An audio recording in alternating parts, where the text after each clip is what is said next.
राधा स्वामी जी, प्यारी संगत जी, आज मैं आपको एक ऐसी साखी सुनाने जा रही हूं जिसे सुनकर आपका हृदय भक्ति की शक्ति से भर उठेगा। लेकिन साखी शुरू करने से पहले एक छोटी सी विनती है। अगर आप भी सतगुरु की रहमतों को महसूस करना चाहते हैं तो इस चैनल को सब्सक्राइब जरूर करें। हमारा उद्देश्य सिर्फ और सिर्फ जीवों को परमात्मा की भक्ति में लगाना है। एक समय की बात है, एक महान सत्संगी अम्मा थीं जिनका भजन सिमरन ही जीवन था। उनके नियम इतने अटल थे कि चाहे धरती हिले या आकाश टूटे, उन्होंने कभी भी अपने सतगुरु के दिए हुए हुक्म से कदम पीछे नहीं हटाया। 6 घंटे, हाँ पूरे 6 घंटे रोज भजन बंदगी में डूबे रहना, यह उनकी जीवन शैली थी। उनके लिए भक्ति कोई साधारण कार्य नहीं था, बल्कि यह उनकी आत्मा का अटूट हिस्सा था। लेकिन यह राह इतनी आसान नहीं थी। बहुत से सत्संगी शिकायत करते हैं कि उन्हें सिमरन करने में कठिनाई होती है। कभी समय नहीं मिलता तो कभी मन नहीं लगता।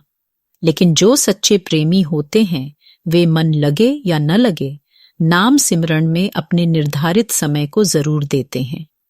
अम्मा भी ऐसे ही दृढ़ संकल्प की प्रतिमूर्ति थीं। उनका प्रभाव इतना गहरा था कि उनके परिवार वाले भी धीरे धीरे सत्संग सेवा की ओर बढ़ने लगे। लेकिन सत्य के मार्ग पर चलने वालों को हमेशा परीक्षा से गुजरना पड़ता है। अम्मा के परिवार के पड़ोस में एक और परिवार रहता था जिनसे किसी पुरानी बात पर मतभेद हो गया था। वर्षों से दोनों परिवारों के बीच बातचीत बंद थी। यह अनबन धीरे धीरे कटुता में बदल गई और फिर कटुता ने वैर भाव का रूप ले लिया। एक दिन विवाद इतना बढ़ गया कि पूरा मोहल्ला इकट्ठा हो गया। गुस्से में भरे लोग एक दूसरे को मारने काटने को तैयार थे। अम्मा ने शांत रहने की अपील की, लेकिन जब भावनाएं उबल रही हों तब शांति की बातें सुनता कौन है। फिर कुछ ऐसा हुआ जो शायद किसी ने सोचा भी नहीं था। पड़ोसी परिवार, जो पहले से ही तंत्र मंत्र जैसी चीजों में विश्वास रखता था, इस बार अम्मा के परिवार को सबक सिखाने के लिए किसी भी हद तक जाने को तैयार था। उन्होंने एक खतरनाक तांत्रिक से संपर्क किया जो काला जादू करने में माहिर माना जाता था।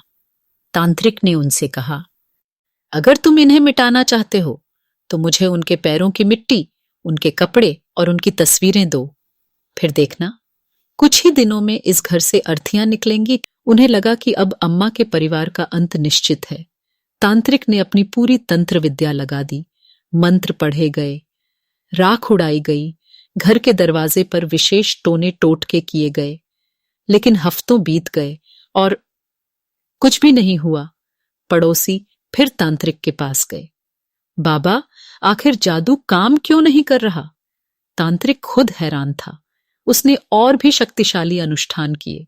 इस बार उसने काला जादू किया, जो वह दावा करता था कि कभी असफल नहीं होता। इस बार यह परिवार बर्बाद हो जाएगा, तांत्रिक ने गर्व से कहा। परंतु 1 महीना बीत गया और फिर भी अम्मा के परिवार का बाल भी बांका नहीं हुआ। अब तांत्रिक घबरा गया था। उसे समझ नहीं आ रहा था कि यह कैसे हो सकता है। उसने गहरी जांच की और फिर जो पाया वह चौंकाने वाला था।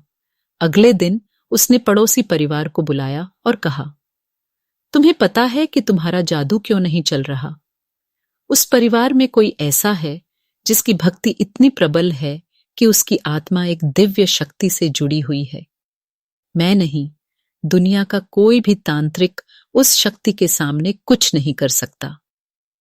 यह सुनकर पड़ोसी अवाक रह गए। उन्होंने समझ लिया कि यह सब अम्मा की तपस्या की ताकत है जो उनके परिवार की रक्षा कर रही थी।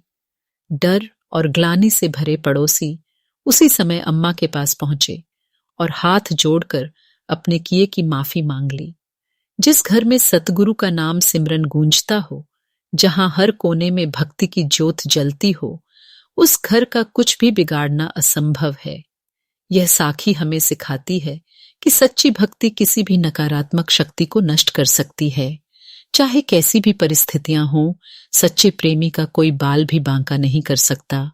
इसी के साथ आप सबसे विनती है कि ऐसी और भी प्रेरणादायक साखियां सुनने के लिए इस चैनल को जरूर सब्सक्राइब करें।